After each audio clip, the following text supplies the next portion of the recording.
1, 2, 3, 4.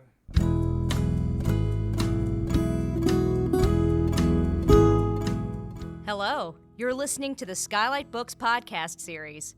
We are a general interest independent bookstore located in the Los Feliz neighborhood of Los Angeles, California. This year, because of the coronavirus pandemic, we've had to close our store and cancel in-person events. But Skylight is your neighborhood bookstore, and we are finding ways to create community even while we're far apart. In the coming weeks, we'll be putting out lots of new audio content to help you discover new books, connect with authors, and check in with your favorite booksellers. To learn more about how you can help keep Skylight alive, please visit our website at skylightbooks.com or check out our social media accounts on Twitter and Instagram. You can subscribe to the podcast on Podbean, iTunes, and Spotify. Thank you for listening and enjoy.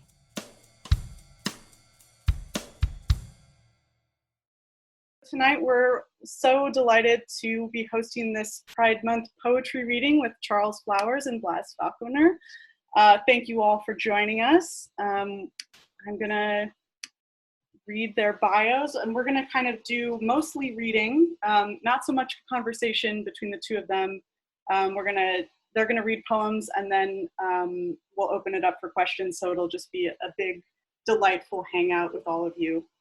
All right, so without further ado, Blas Falconer is the author of Forgive the Body This Failure, The Foundling Wheel, A Question of Gravity and Light, and The Perfect Hour. He is also a co-editor for The Other Latina, writing at Against a Singular Identity, and Mentor and Muse, Essays from Poets to Poets. He teaches in the MFA program at San Diego State University. Falconer earned an MFA from the University of Maryland and a PhD in creative writing and literature from the University of Houston. He currently lives in Los Angeles, California with his family. Charles Flowers graduated Phi Beta Kappa from Vanderbilt University and received his MFA in poetry from the University of Oregon. His poems have appeared in Puerto del Sol, Barrow Street, Gulf Coast, Indiana Review, and Assaracus. What a great name. He was the founder and editor of Bloom, a journal for LGBT poetry, prose, and art. Currently, he serves as the Poet Laureate for the city of West Hollywood, where I live. Welcome, Blas and Charles. Thank you for being here. Thank you so much. Should I go ahead and begin, Maddie? Is that okay? Great. I am really glad to be here to celebrate Charles and this new book, The Idea of Him. Congratulations, Charles. As a writer and as an editor and as someone who has served in various literary communities, now as the Poet Laureate for West Hollywood, you have done a tremendous amount for the poetry community, the LGBTQ community, and it's an honor to be here with you to celebrate this. And I want to thank you for all that you've done and for including me in this reading.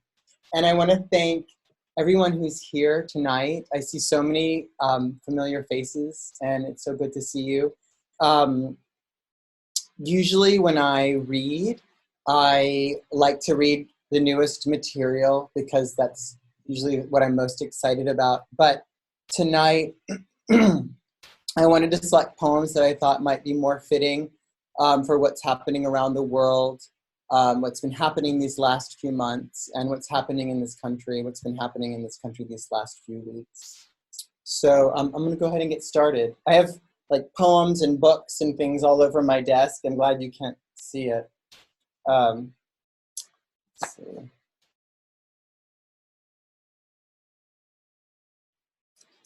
Event. As a crowd gathered, I saw the field was fertile. Not the coat I left on a train 21 years ago, but the same color. It got cold, fast, dark, and everyone became a silhouette of the one he or she had been minutes before. We sat or stood among the trees to listen. Each glass in our hands held a little light. The water trembled. I could see that much, like the first swell of panic when you can't tell where it's coming from.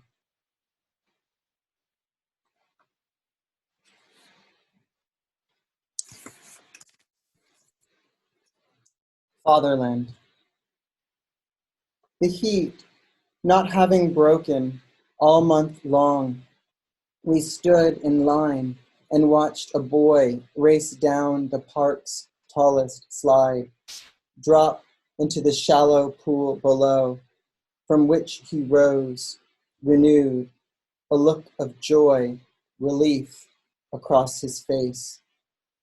My son held my hand and looking up, judged how long it'd take to reach the top of the stairs.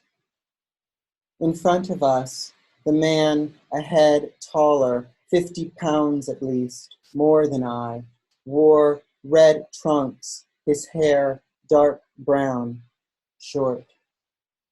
I saw the swastika first, white power inked across his back. The scene, skeletons climbed his spine above a sea of flames. I felt each breakable bone in my boy's hand, he who days before asked to live with us forever. Idiot, my mother called me once, because you think everyone is good. The man looked across the park at no one, younger than I'd have thought, and when the line, as if with one mind, began to move again, he stepped forward, the foot or two between us, perilous, uncrossable.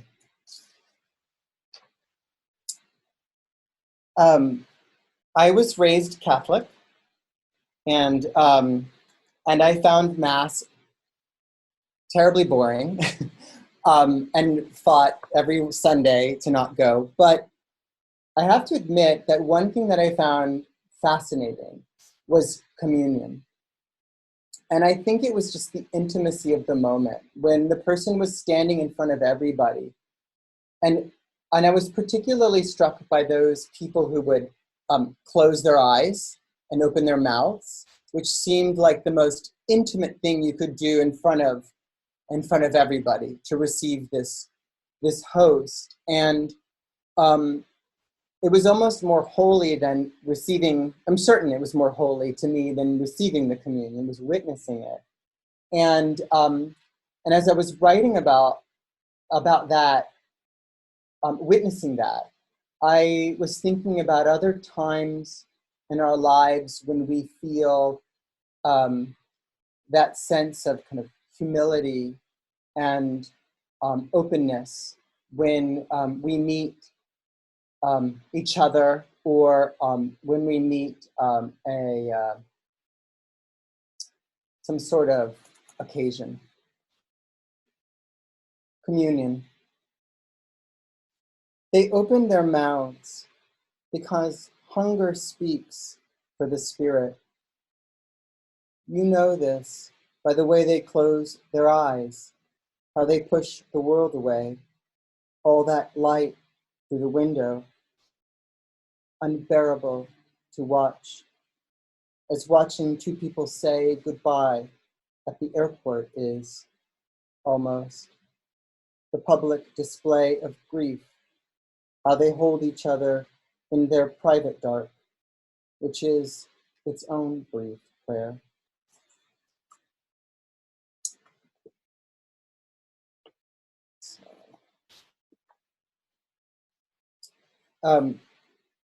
The next poem, Revolution, is an ekphrastic poem. So it was written in response to a painting by a Puerto Rican painter named Mirna Baez.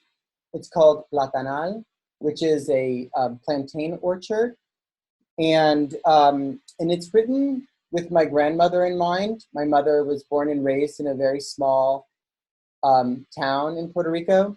And my grandmother was a fierce independent and often spoke against colonialism. And I've thought a lot about her over the last, 20 years, let's say. Revolution. Plantain trees gather at the edge of the orchard, clamor for light in the foreground.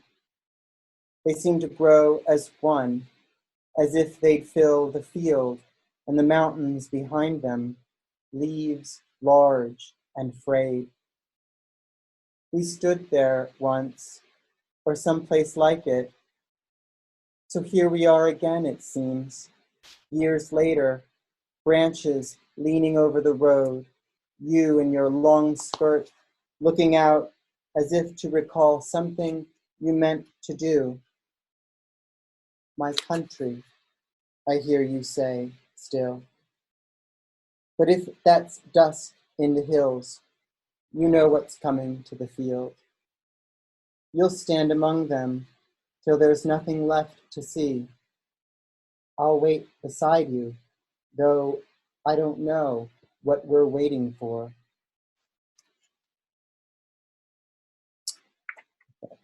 I'm going to go back to my first book. It's called, the poem is titled The Battle of Nashville, but it really references much more than that battle during the Civil War. It's really also addressing the civil rights movement, and specifically the sit-ins of the 1960s, and also the private battles that we fight alone, or sometimes with our families or those close to us, that other people don't see. The Battle of Nashville. Snow gives the sky a new dimension, depth, a soft glow, as if the air lit the yard, which slopes to the city, which shimmers. The river is always moving, but the atrium on Fifth, the crest where blacks locked arms and would not budge. A plow takes the hill, where cars line up in rows and half-built lofts replace the houses. The man who built our house built diesel engines and kept the trucks he couldn't fix. His daughters sold it all except the how-to books, the shop fan he left in the attic.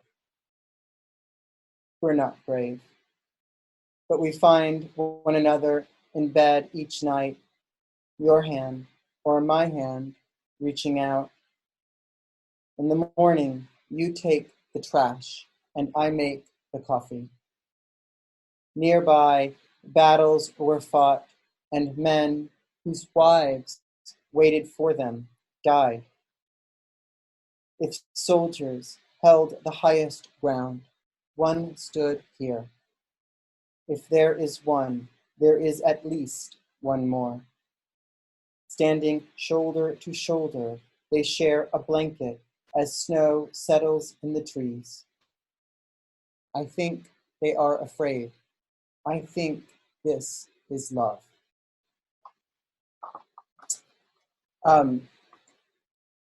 When I first moved to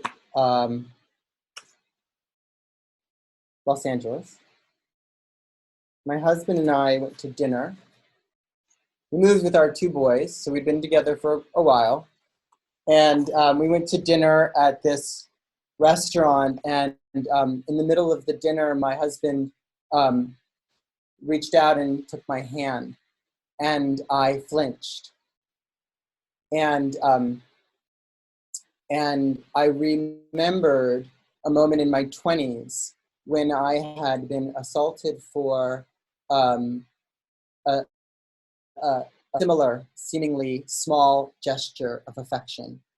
And as I was writing this poem, those two moments became fused, and in kind of consideration of their relationship to one another. And the poem's called Gesture. You stretched your hand across the table and said something I couldn't over the clatter of forks and plates, the restaurant's chatter. And though the body, once thrown to the ground, bruised and bleeding, for what it wanted, has a memory of its own. How policemen laughed later. The body also speaks its own language, your hand, open before me and the world, as if to say, I cannot save you, holds something like happiness in it.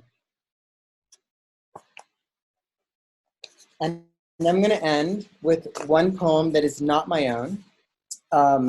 It is by Ross Gay, and if you don't know it, then you're welcome. And if you do, then you know what's coming. It's absolutely magnificent. It's the poem called To the Fig Tree on 9th and Christian. Tumbling through the city in my mind, without once looking up, the racket in the lugwork, probably rehearsing some stupid thing I said or did, some crime or other.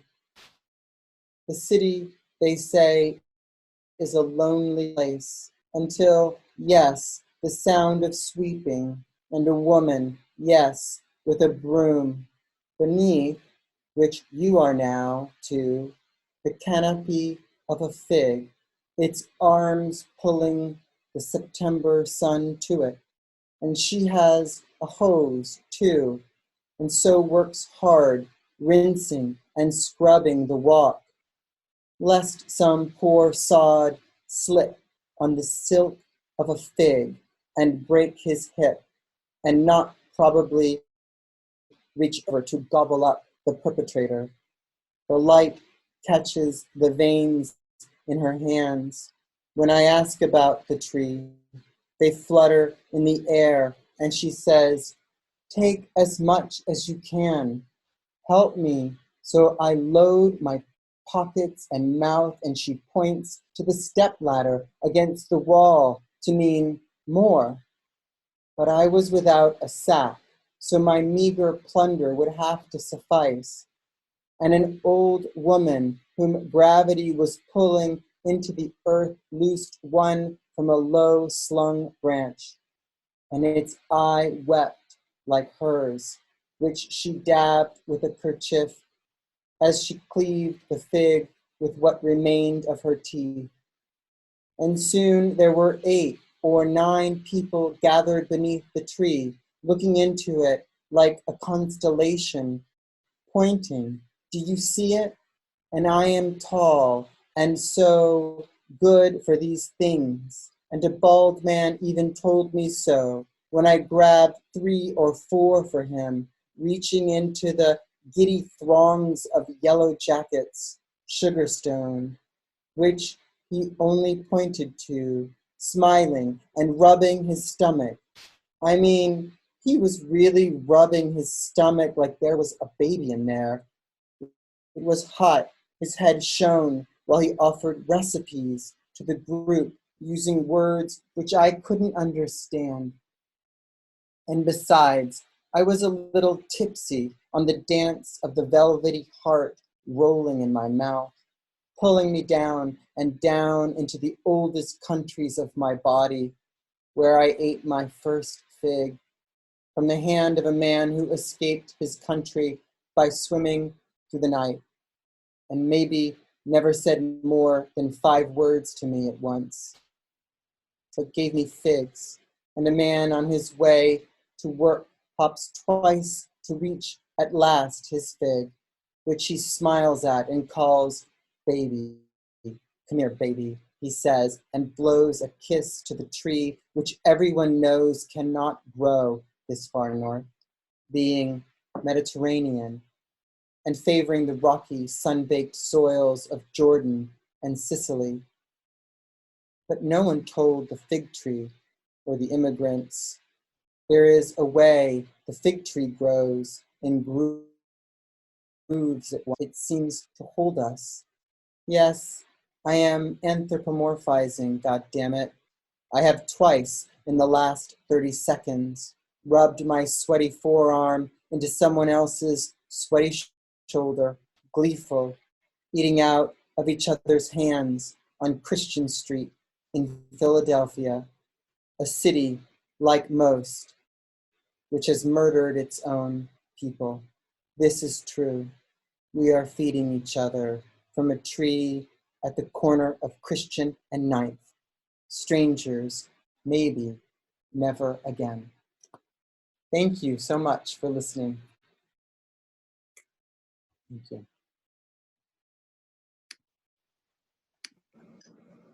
That was fantastic. Do I start, Maddie? Yes, whenever you're ready, Charles. Okay. Sorry, jumped the gun. I was so excited about Blas. It was beautiful. And Ross Gay as well. Yeah, Blas and I were talking. It's like it feels a little weird to be doing some self-promotion in a time when there's so much going on a health front and in a social front. Wanted to acknowledge, I mean, I was thinking Black Lives Matter. I also was thinking Black arts, Black music, Black poetry. There's so much that those Black lives have created that have helped make my world. And I wanted to find a poem. I wanted to read a contemporary poet,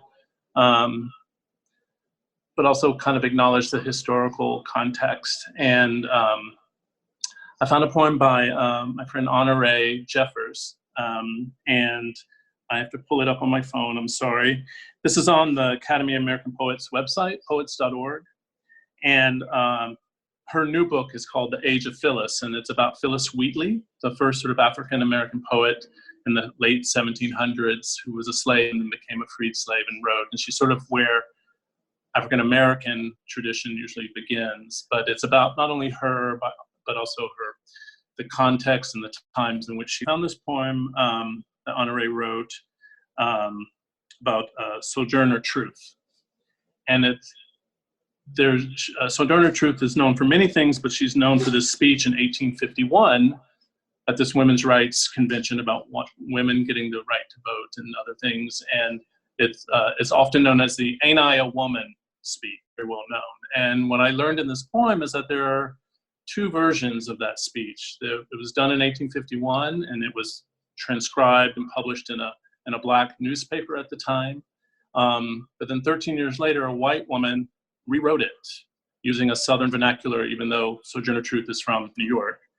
And that is "Ain't I a Woman" speech. And that's become the more famous version, which has misinformation in it. So it's just in this time of sort of white culture, Black culture, who's speaking for whom, and all of that. And it has one of these incredibly long titles, so bear with me.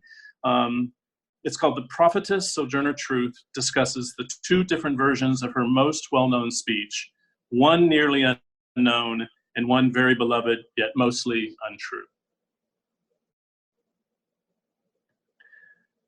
I believe that white lady meant well, but she took liberties with my story. There was a pint, and I am a woman, but I never did bear 13 young.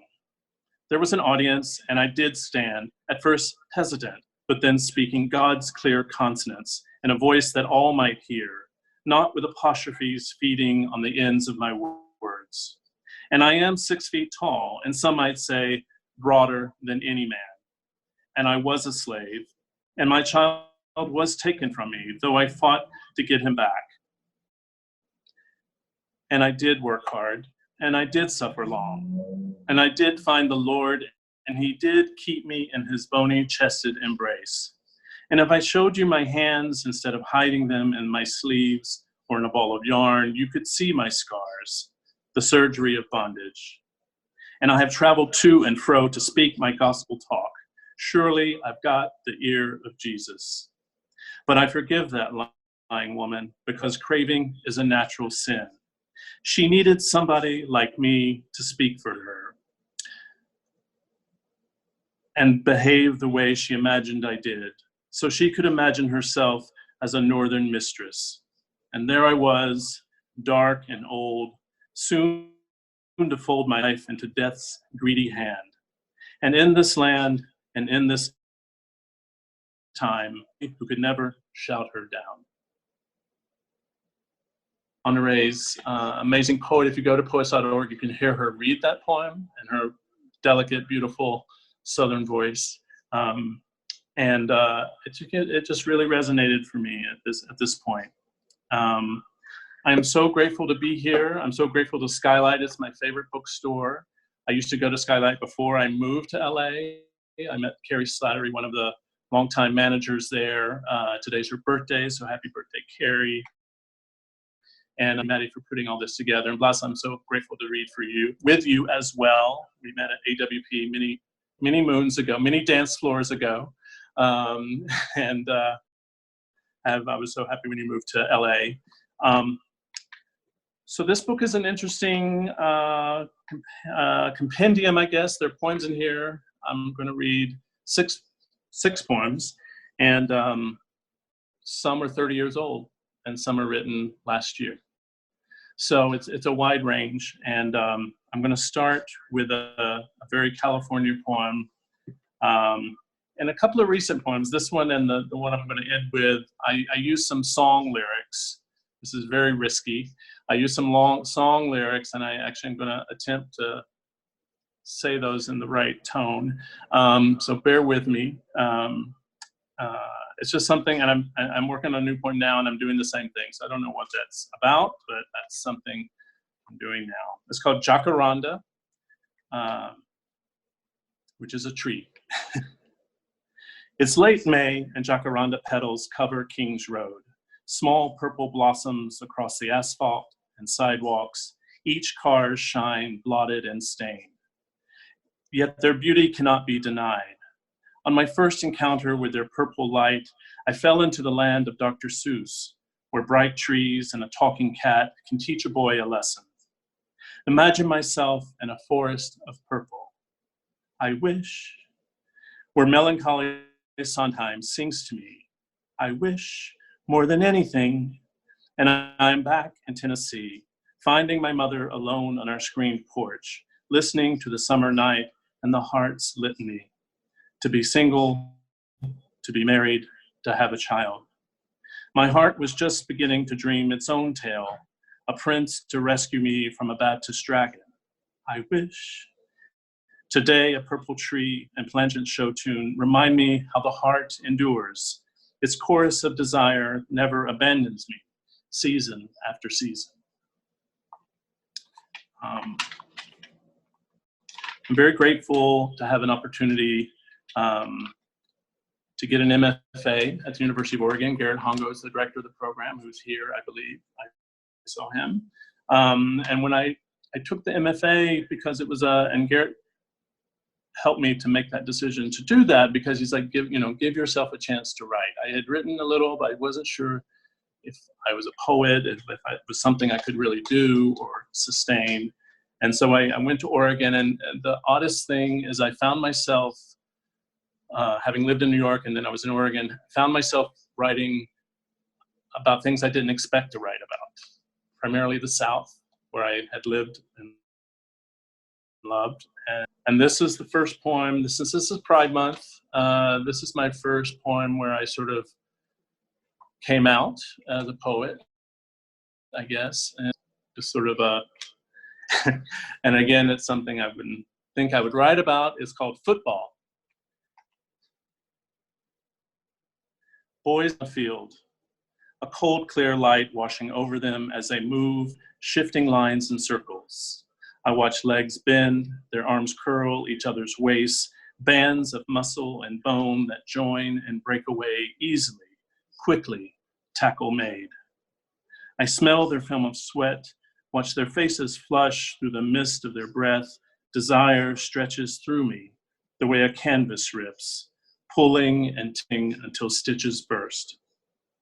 I want to join them as their bodies meet and hold with yet I resist, knowing I drop a pass, bruise against the ground beneath their heaviness, which I fear as much as emptiness after another's embrace.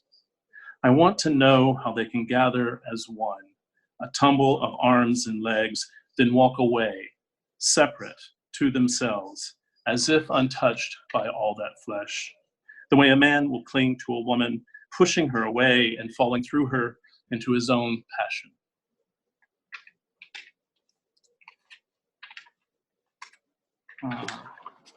This next poem is a New York poem. I've lived in most corners of the country, and one thing I'll say about this, and I can say I think for generally most of my poems, is that the inspiration, the kernel that starts the poem, is something that really happened. And so this really happened. The way we were. The East Village glows with slush in early February. It's Monday and the week seems endless at the 2nd Avenue laundromat. A trace of cardamom and cumin cuts into the warm, soapy smell of love, which hangs over everything and everyone here, even the gym queen who pouts while his boyfriend sorts their Calvins. When the radio segues to news, the Latina laundress stops making change to reach for the dial. A sad, clear voice fills the room, seems to sigh as the present slips away. A girl with cropped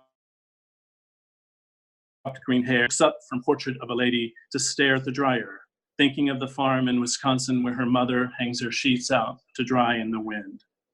2 waiters from the Indian restaurant across the street stop folding their pile of burgundy tablecloths to smile at one another.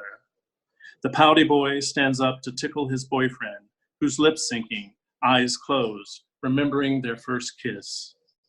And I, with my voice, am projecting nostalgia onto strangers, willing the present back to a memory of wanting to be held by my father, my desire unnamed, for 4 boys, before I glimpse the way I would be. What can heal the churning shame of childhood? Only the future forgives, the image of yourself beyond the present, which allows you to smile at strangers, listening to Barbara, whose voice carries me into the winter night, whole and alone and humming. And that was for Constantine. That's his favorite poem of mine.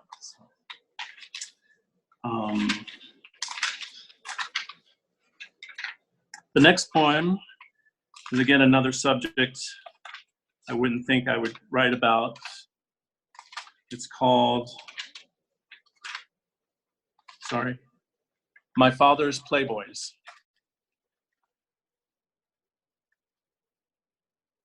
A boy always knows hidden, scattered among secret things.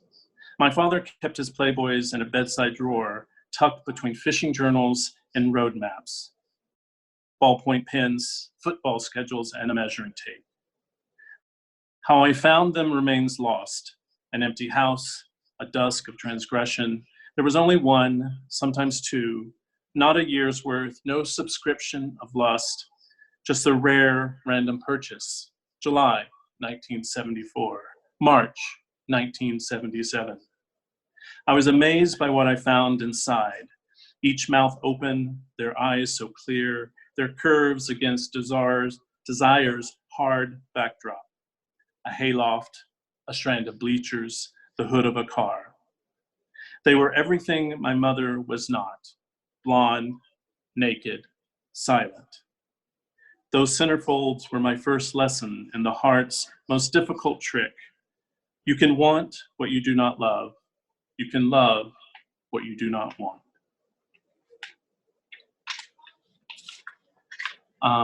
Few people have asked me about the title of the book. I'm about to read the title poem called The Idea of Him. And that wasn't the original title to the poem. The poem's about my first boyfriend.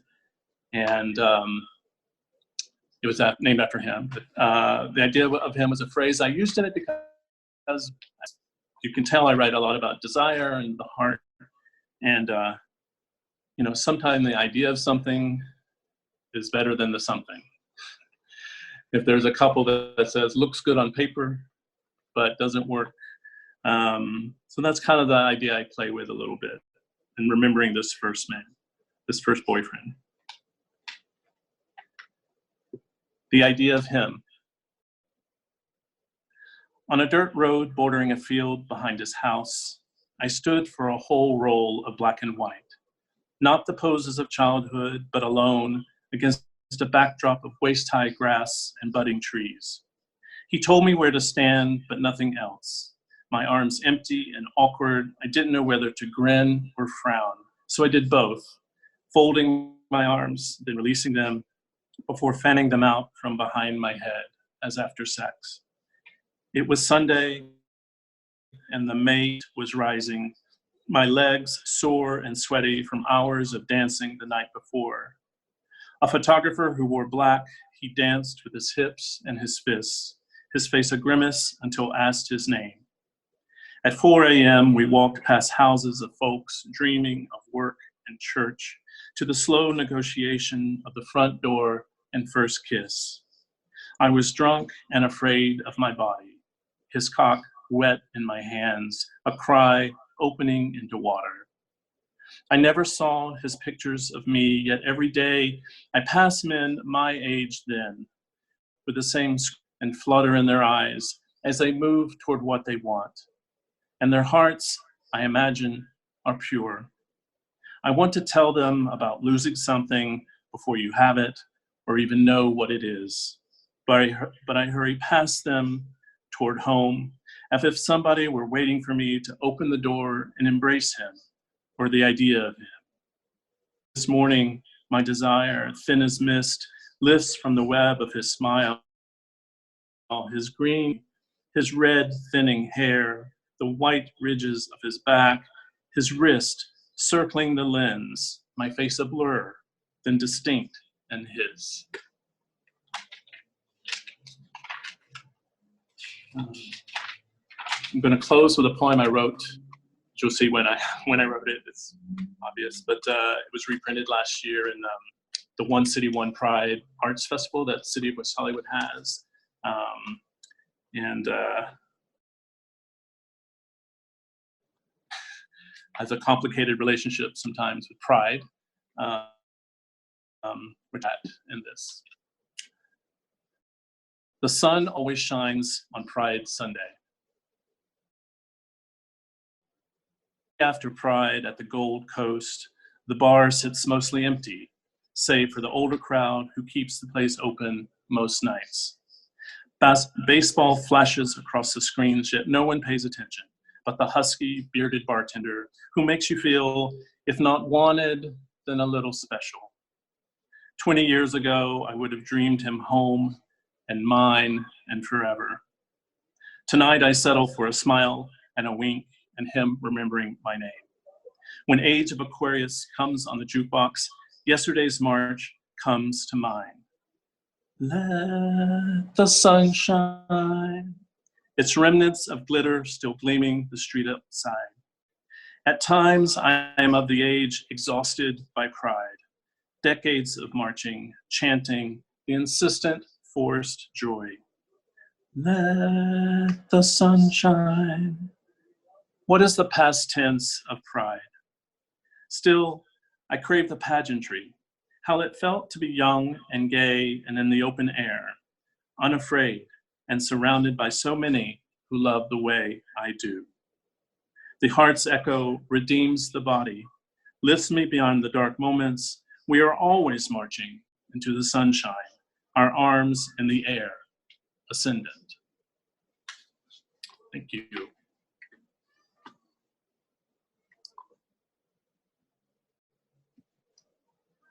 Thank you, Charles. All right. Well, we're going to open it to questions.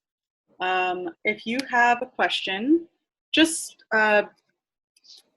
write something in the chat. You don't have to write out the whole question, and I will unmute you so you can ask it to yourself.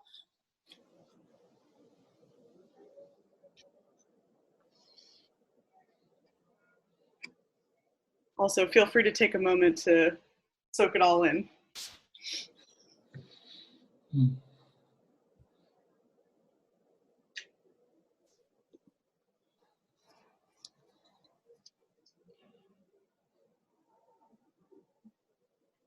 All right, we have a question here from Nicole. Where are you, Nicole? All right, I've unmuted you. Hello.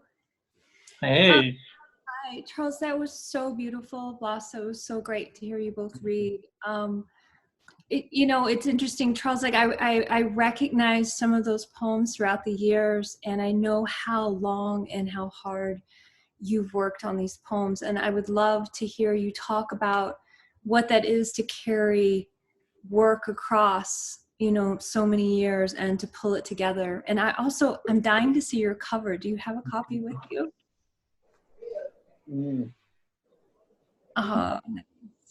Nice. The publisher, Lawrence at Midsummer Night's Press, he found this is a London photographer. I don't know who the model is. It's not me. I've been asked. It's not me. But it's a very sexy picture, but also kind of abstract in a way. So I love it. Thank you, Nicole. Yeah, it felt really strange to kind of try to pull this all together. A few years ago, I think Aaron Smith, the wonderful poet, was the first poet to help me try to put together a collection. And he is really good at structuring a book together. And so that was the first time I've ever done it. I don't know how to do that.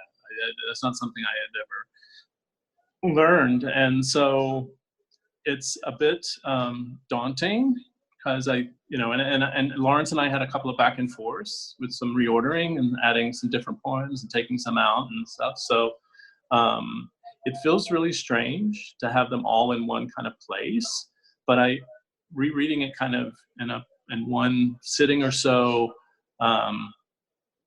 there's a lot of echoing back and forth. They're talking to each other in a way that either through images or theme, it's sort of, I don't know, you often hear poets talk about what their project is or for a particular book, and I don't know if I ever thought about it so much until I started to put this together. But I remember talking to one of my thesis advisors at Oregon, and I said, my poems are about desire and loss. They're all about desire and loss. And she's like, no, they're all about desire. Loss is in there, but it's not. It's all about desire is your umbrella, desire is your topic. And so it just feels strange. It feels vulnerable. I'm like every neurotic poet that's like, what are people going to think, and who's going to read it, and oh my God, how many people are going to show up? And I'm just a regular neurotic writer poet, and so I feel a little exposed. I've lived with these poems for so long, and most people have never heard them. Most people don't even know I write poetry. Some people don't. So it is a very kind of very different feeling to sort of put it out there. Thank you.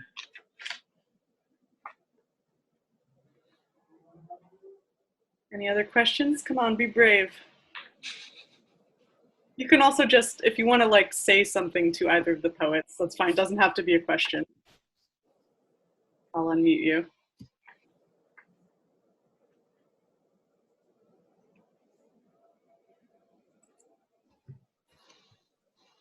Charles? Jackson? Can you hear me? Hey, Jack. Oh, wait, you know what? Let me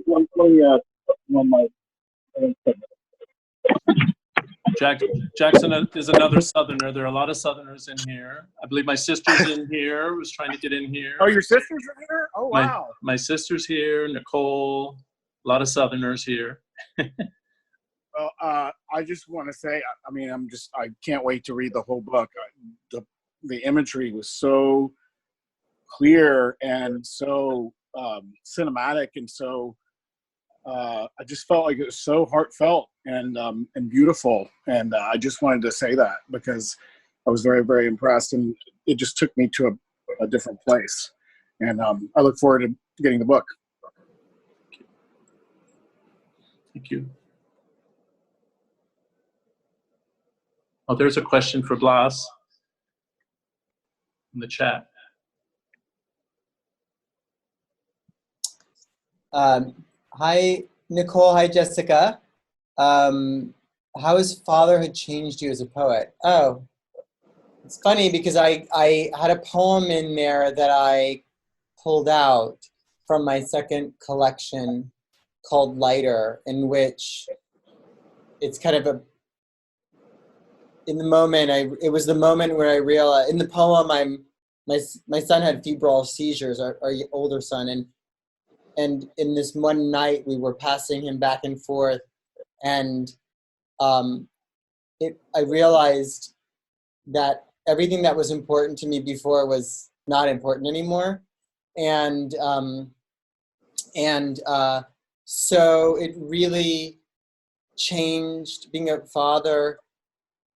You know, although I think people get to this in many, many ways, but for me, it was when I became a father. I had approached poetry with, it was like central in my life, and all of a sudden it was not central for many, many years, and it's really kind of all I cared about. And even my husband was like, took a back seat to my love of poetry, and then fatherhood changed my life in that way, where I thought, no, this is now central, which was actually a really healthy way to approach poetry.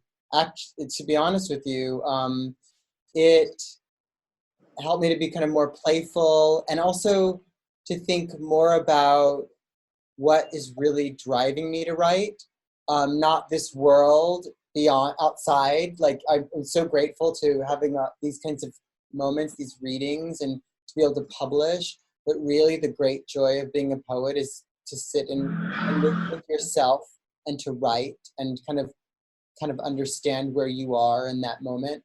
So it just kind of put everything into perspective for me. I know that Nicole and Jessica, you have your own babies, that are really important to you, and I love following you on Facebook so I can kind of keep up with them. But so like, what's important, like, the job is amazing and it's great to be a teacher, but and it's great to get published, and it's great to kind of have to win an award if you win an award. But the great joy and what is lasting for me is having this art form that I can return to for decades. And I think becoming a parent kind of brought that new perspective. Crystal wants to know the best way to get the book, Charles's new book. I'm just going to gently suggest that you order it from Skylight Books, but you can also order it from your local indie. Indies love you when you get books from them, especially now. There's also bookshop.org. That's another great way to get a book. And then Miguel has a question. Miguel, I'm going to unmute you.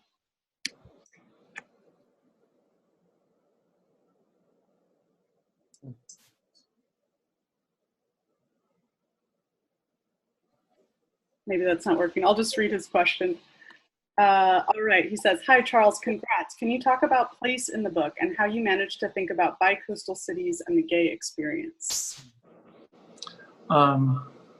Sure. Yeah, as I said, I grew up in the South in Tennessee. I got my MFA and I moved to New York after college. Then I went to Oregon for 2 years for my MFA. I moved back to New York, spent 20 years there, and I've been in LA 12 years. And so I don't know, an idea for a poem sort of comes, people have said, like, so what do you love better? Or how do you know if it's an LA poem or a New York poem or a Southern poem? And it's always about the past. So it could pop up of any of those places. I guess I'm working on a poem now which doesn't have a place yet. And I don't know if it needs one. We'll see. I think it might, but it's about dancing. Something I'm missing during the pandemic, where we used to dance and sweat together and have this community, and that's not possible right now. And so I've been thinking about all the places I've danced, Perry's in Eugene, and the Warehouse in Nashville, and Boy Bar in New York, and all these different dance floors. And are they all going to have an appearance? I don't know. I don't know if it's about the place or the behavior. I don't know. But it's just, and that's kind of my original thing about when I moved to Oregon, I'd just been in New York for 2 years. I thought I'd be writing all these New York poems, and I wrote a lot of poems about the South, about my mom and my dad, and I wasn't thinking of myself as a Southern writer. But you spend 21 years in a place, and it's going to make an imprint. And there's still stories to tell, and there's some in here in the book. But I don't know, and you have to think of the passage of time. People say, what do you like better, New York or LA? And I said, well, I spent my 20s and 30s in New York, and it was fantastic. And I'm spending my 40s and 50s in LA, and it's fantastic. So I don't know.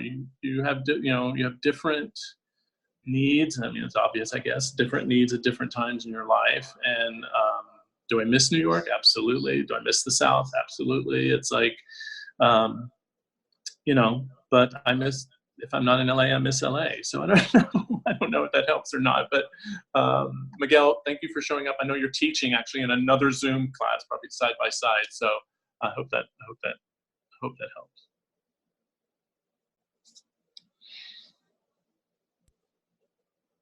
Any other questions? Excuse me, Garrett just noticed I didn't say I miss Eugene. I miss Eugene, Garrett. Don't worry. I spent a lot of fun. I had a lot of good times in Eugene.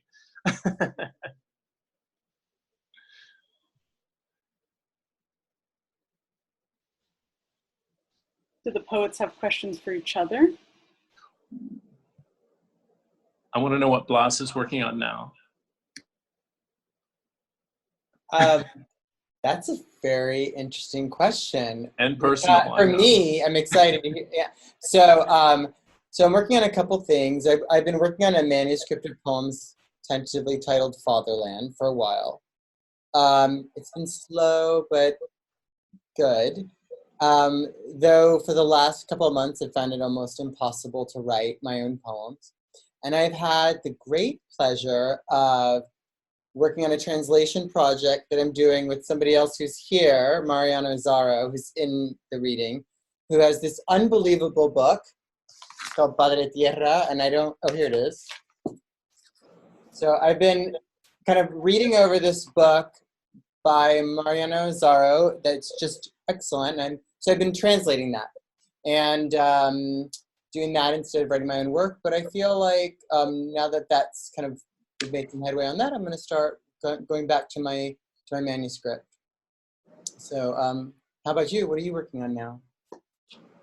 I'm working on this poem about dancing. That seems the most, but I have ideas for 2 others. And I don't know if they're part of that same poem or not.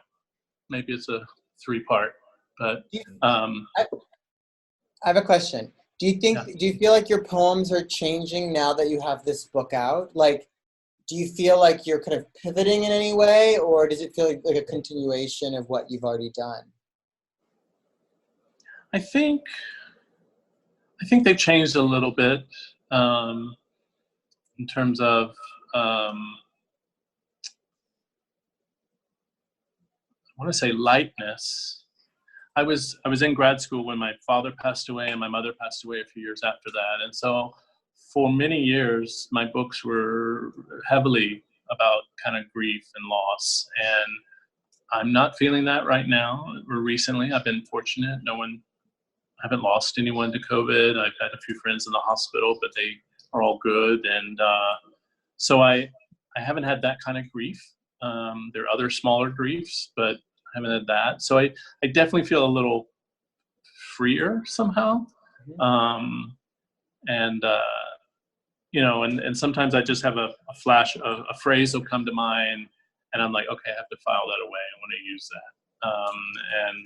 But I don't know where, how, or when yet. And so one of those phrases are, it's kind of growing. I gestate for a very long time. When I got out of grad school, I went back to New York, and I didn't write for 5 years after I got my MFA. Life intervened, and I didn't write for that long, but I was thinking and gestating, and being in a writer's group really helped to give me deadlines and sort of force that out. So I'm looking to try to figure out how to do more. I feel like I'm turning a little bit of point and that I still want to support and advocate for other literary communities, but I also don't want to neglect my own writing, which I feel that I may have done for other reasons, and I don't want to do that again. So what can I, how can I write? How can I make a living? How can I be of service? How can I balance all that together? That's awesome. That's great.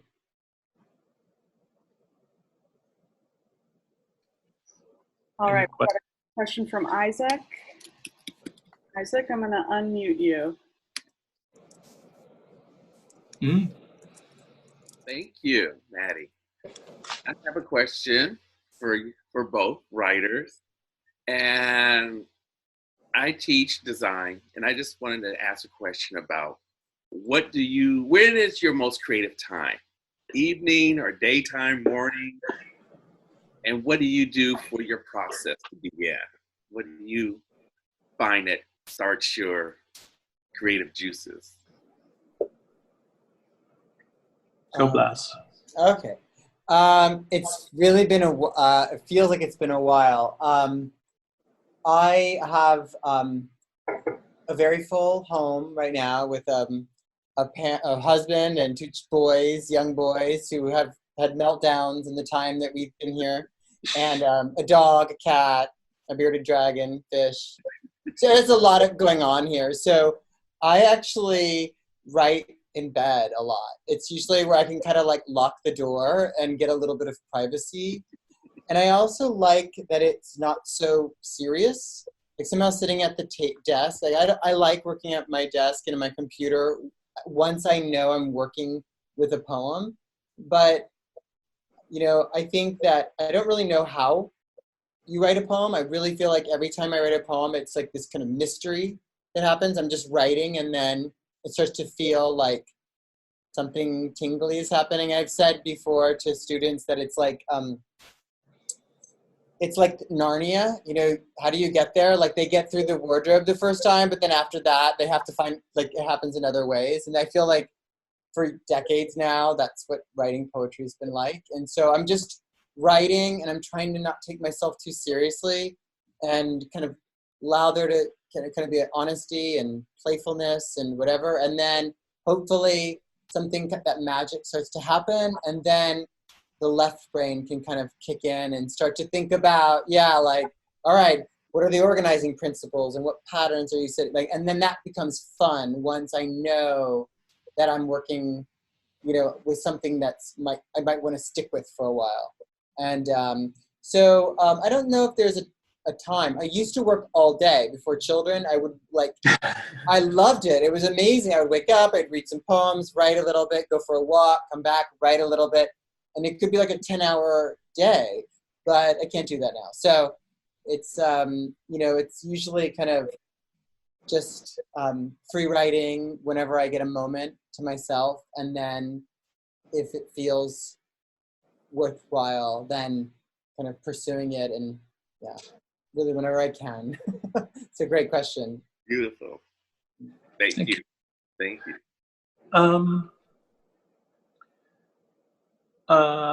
Two answers, I guess. I think recently, I would say definitely morning. I feel more energy and more creativity. Usually music helps. You're hearing my children in the background. There's some dogs here. But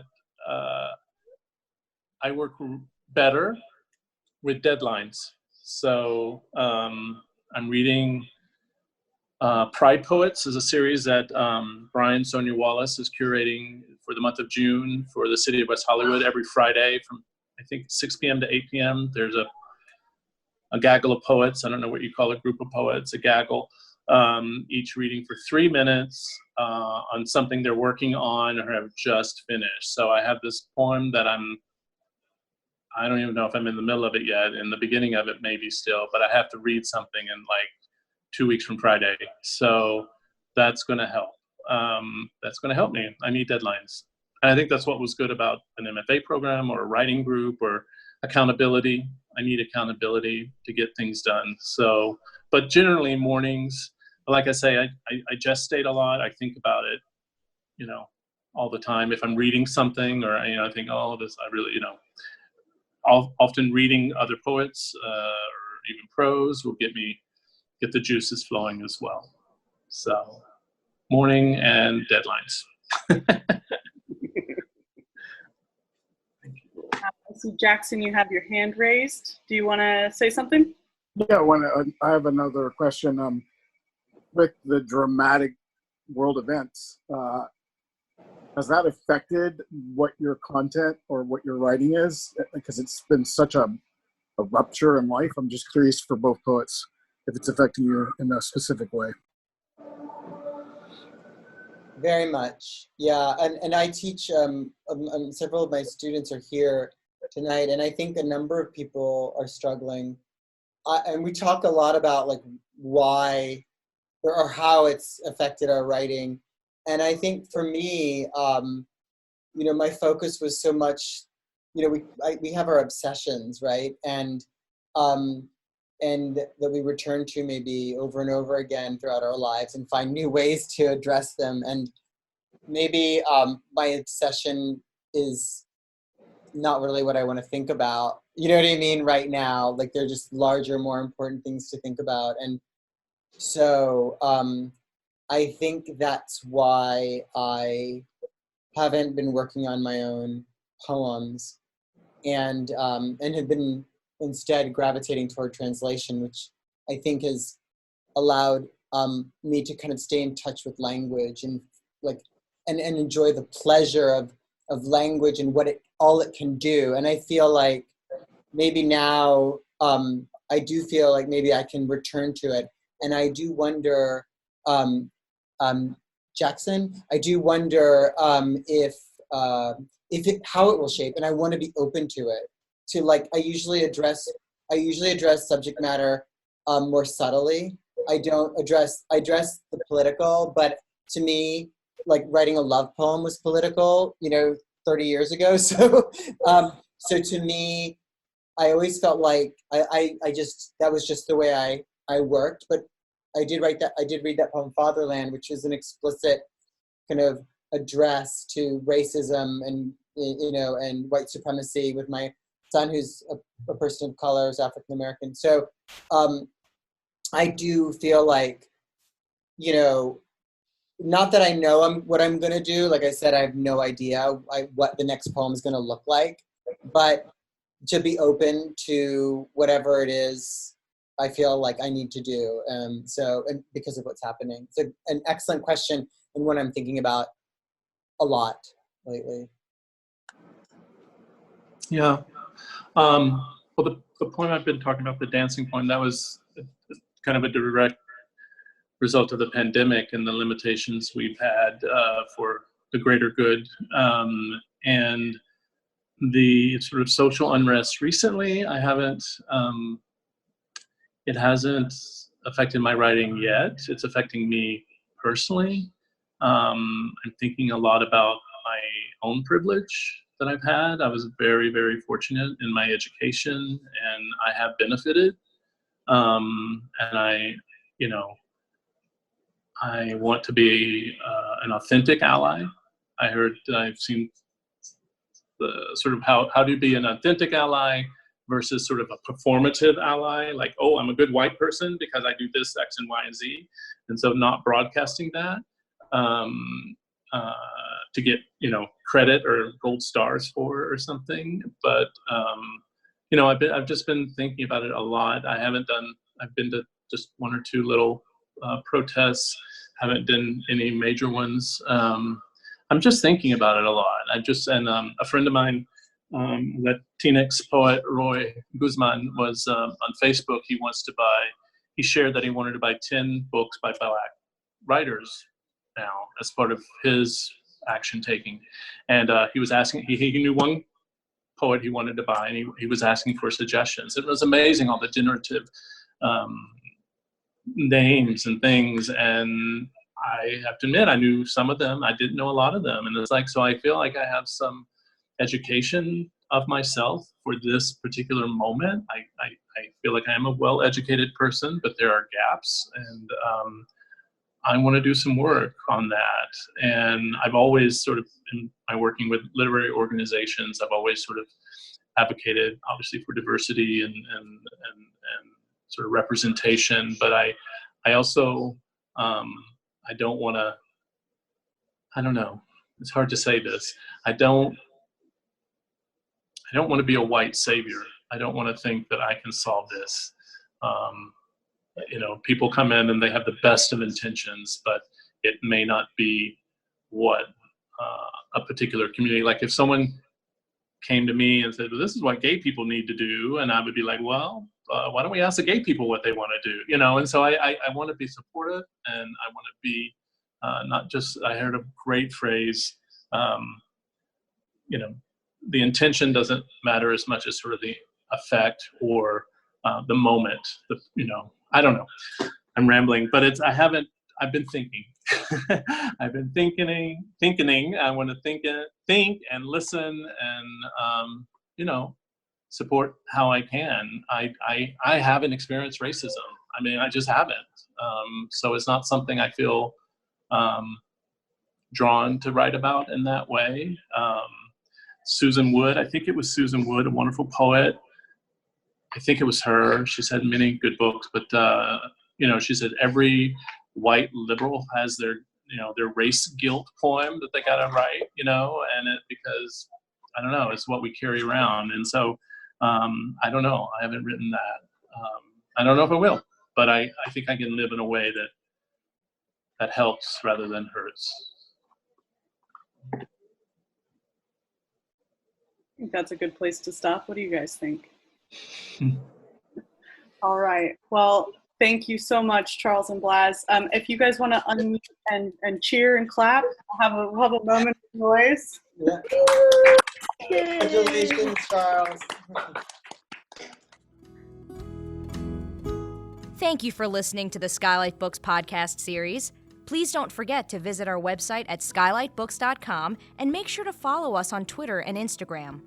Also, don't forget to subscribe to this podcast for more author talks and bookseller conversations. You can find us on Podbean, iTunes, and Spotify. Stay safe and healthy, and we hope to see you back in our store soon.